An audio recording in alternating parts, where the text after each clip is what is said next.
Welcome back to Take Action News, everybody. David Shuster here. Special thank you to everybody who's both listening to us on the radio and those who are watching us live right now on TakeActionNews.com and WeActRadio.com. Be sure to go to our YouTube channel, Take Action News TV. Hit the subscribe button, and then that way you will not miss any of the greatest videos from each of our segments. They will be sent to you. This is all free of charge. We're so pleased to be joined now by Cliff Schachter of We Act Radio. Cliff is an expert on gun control policy. Cliff, welcome to the program. Well, I thank you. How are you doing? I'm doing well, especially Cliff. We're about to put your lovely mug right up on our live video stream. So this one's going to be the one that drives all the people to distraction. I'm telling you, it drives them all to the show. So Cliff, I got to read something to you. In the wake of the massacre at Newtown, Connecticut, the National Review, which is the leading conservative intellectual sort of publication. They had an op-ed that suggested that the atrocity could have been avoided if there were only some manly men on the premises. They wrote that there was not a single adult male on the school premises when the shooting occurred. There didn't even seem to be a male janitor to heave his bucket at Adam Lanza's knees. Women and small children are sitting ducks for mass murderers. In general, a feminized setting is a setting in which helpless passivity is the norm. Male aggression can be a good thing, as in protecting the weak, but it has been forced out of the culture of elementary schools. What do you make of that? I think they're right. I understand, of course, why there are no attacks on the National Review. I mean, for example, when you see such a manly man like Jonah Goldberg sitting there, or Rich Lowry, I mean, with the rippling muscles, sculpted physique, just strength of purpose, no one would ever attack a place like that because of all the testosterone floating around. Obviously, it's stupid and is just another way to change the conversation away from where it needs to be, which is that every other country besides us, every other industrialized country has passed legitimate and real gun control, and every time after they've done that, these things have either stopped happening or mostly stopped happening. To me, this is just more of a cry. Not just what we see on the gun-toting right. And think of all the metaphors you want there for what those guns stand for those gentlemen.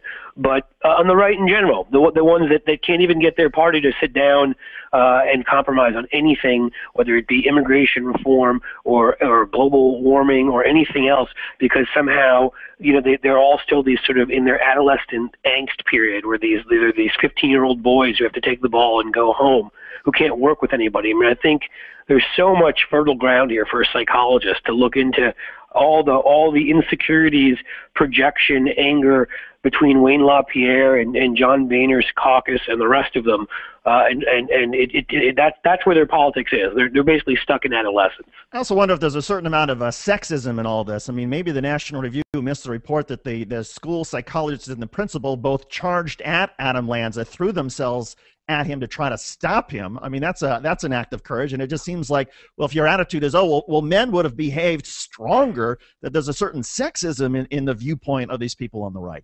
Oh, sure. Well, I think that, I guess I should have said that, but I think that almost goes without saying. I think that sexism comes from often their own insecurities and their own sort of authoritarian beliefs. But yeah, of course there's a sexism to it. If we only had the manly guys with the big guns, because guns solve all problems. You know what I mean? They always make places safer. That's why we don't have regular shootouts in this country. It was a good idea to bring all the weapons into Iraq, and that certainly helped that situation.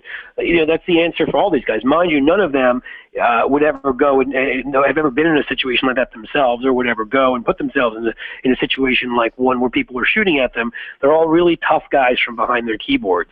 But that's the definition of the National Review, which is it hasn't found a war they can't call for us to go into, hasn't found a situation that can't be solved without more bloodshed, calls on people to torture people all the time as part of our policy. That they're all for all that stuff safely behind their keyboards. And there's a sexism to it. There is a racism to it. There's really a disrespect for anybody that's not a privileged white male, which is pretty much what the entire conservative movement is today. We are talking with Cliff Shuster from We Act Radio. Cliff, I also want to get your view on what happened this week involving the State Department. There were 4 State Department officials who were essentially sanctioned, punished for what happened at Benghazi, in which the U.S. ambassador at the consulate there was murdered. There was some, obviously, misreporting by the administration early on about what we knew, what the administration knew. But in any case, there are a number of Republicans who, in the course of these hearings, have said that, Hillary Clinton, the outgoing Secretary of State, she should be held responsible. And there are even some Republicans this week who are suggesting that she was faking illness this past week in order to get out of testifying. What is going on with these folks on the right? Why are they coming up with this stuff? Because they need something to. I mean, they're a minority party. They need to do things like suppress votes, gerrymander districts, buy elections with the Koch brothers' money, because they can't ever win on their ideas. That's why they pretend they like Social Security and Medicare when they hate them. It's why they pretend that they're not for the wealthy when that's plainly obvious that they are.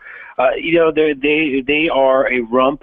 30% of the population at this point. They can trick enough people to get themselves up to that magic Mitt Romney 47% figure, but that's where they are. And they're looking at Hillary Clinton, who, it quite likely could be the Democratic nominee, and they probably know that they have nobody among them who can stand on that stage with her. So they're doing what they can, probably to try to hurt her. And also, it's a way of trying to hurt President Obama, who's got the highest approval rating right now he's had in a number of years since Osama bin Laden was killed. So that's what this is all about. That's what Susan Rice was about. I still, again, think there was racism and sexism in that.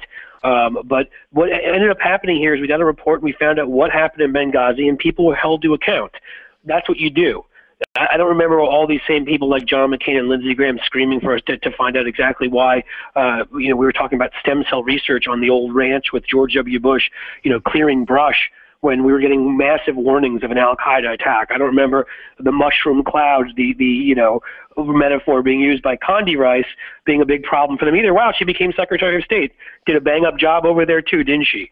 I guess when you got nothing, this is what you do. When you can't even bring your own caucus together for a vote, so they embarrass you, like that happened 2 nights ago. This is what you do. They don't have much left, David. They need help. Let's talk. Let's finish off here by talking about a manly man like you, David, to tell them how to be manly men.